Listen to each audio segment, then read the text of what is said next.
Hello बच्चों, let us read this question. This question says the number of gram of anhydrous Na2CO3 present in 250 ml of 0.25 normal solution is dash. So इस question में कहा गया है कि हमारे पास एक 250 ml of 0.25 normal solution present है ऑफ एनहाइड्रस Na2CO3. सो उसमें पूछा गया है कि उस सॉल्यूशन में एनहाइड्रस Na2CO3 के कितने ग्राम्स प्रेजेंट है. सो इस क्वेश्चन को सॉल्व करने के लिए हमें जो की कॉन्सेप्ट रिक्वायर्ड है वो है कॉन्सेप्ट ऑफ नॉर्मेलिटी. अब यहाँ पे अगर हम देखें तो हमारे पास जो नॉर्मेलिटी होती है उसका फॉर्मूला बेसिकली होता है हमारे पास number of gram equivalents of solute upon volume of solution in litres. यानी कि कितने gram equivalents of solute present हैं in the given volume of solution. अब अगर हम यहाँ पे जो वॉल्यूम ऑफ सॉल्यूशन है उसको ml में पुट कर रहे हैं तो हम लिखेंगे number of gram equivalents of solute upon volume of solution in ml multiplied by 1000. क्योंकि हम जानते हैं 1 ml जो होता है वो 1/1000 लीटर होता है. अब हमारे पास क्वेश्चन में जो इंफॉर्मेशन गिवन है उसे हम पुट करते हैं.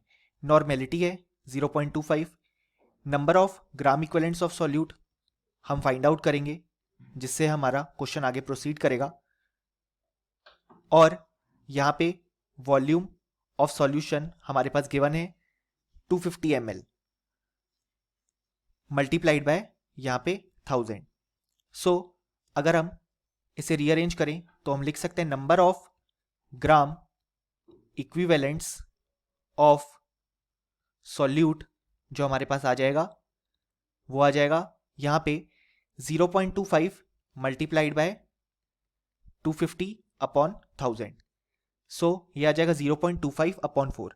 अब यहाँ पे जो ग्राम इक्विवेलेंट्स ऑफ सॉल्यूट हैं यानी कि basically gram equivalents of anhydrous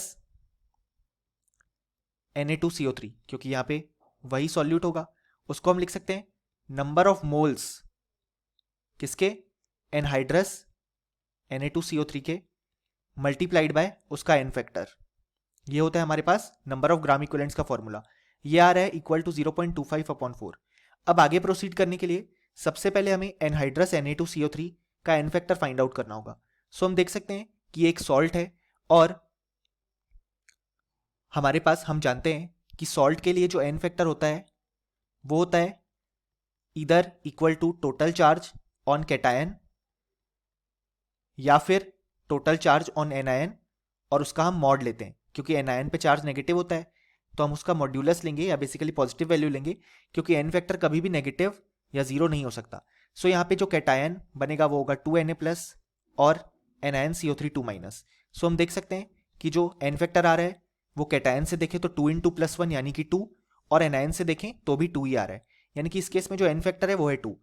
अब हम लिखेंगे उसी क्वेश्चन में कि number of moles of anhydrous Na2CO3 multiplied by उसका एन फैक्टर जो कि आया 2, वो बराबर है 0.25 अपॉन 4 के. सो जो नंबर ऑफ मोल्स आए जिसको हम एन से रिप्रेजेंट कर रहे हैं अब वो जगह 0.25 अपॉन 8. अब हमारे पास इसके मोल्स आ गए.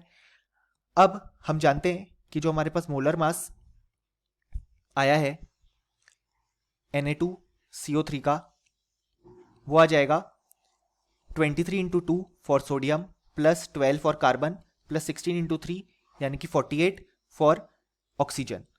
सो ये हो जाएगा हमारे पास इक्वल टू 106 ग्राम पर मोल. ये आ गया हमारे पास इसका मोलर मास. अब हमारे पास नंबर ऑफ मोल्स हैं और मोलर मास. सो अब हम mass of anhydrous Na2CO3 find out कर सकते हैं जो कि हमारे पास आ जाएगा इक्वल टू 0.25 अपॉन 8 जो कि उसके मोल्स थे मल्टीप्लाइड बाय 106 ग्राम पर मोल जो कि उसका मोलर मास है. अब यहाँ पे अगर हम इसे सॉल्व करेंगे तो हमारे पास जो आंसर आएगा वो आएगा 3.31 3.25 ग्राम। सो इतने grams of anhydrous Na2CO3 present है इन द गिवन सॉल्यूशन, और यही हमसे क्वेश्चन ने कहा है। तो हमारा आंसर हो जाएगा 3.3125 ग्राम। और फाइनली हमें लिख भी सकते हैं कि इस क्वेश्चन का जो करेक्ट आंसर आ जाता है वो आ जाता है 3.3125 gram. Hope you understood it well. Best of luck.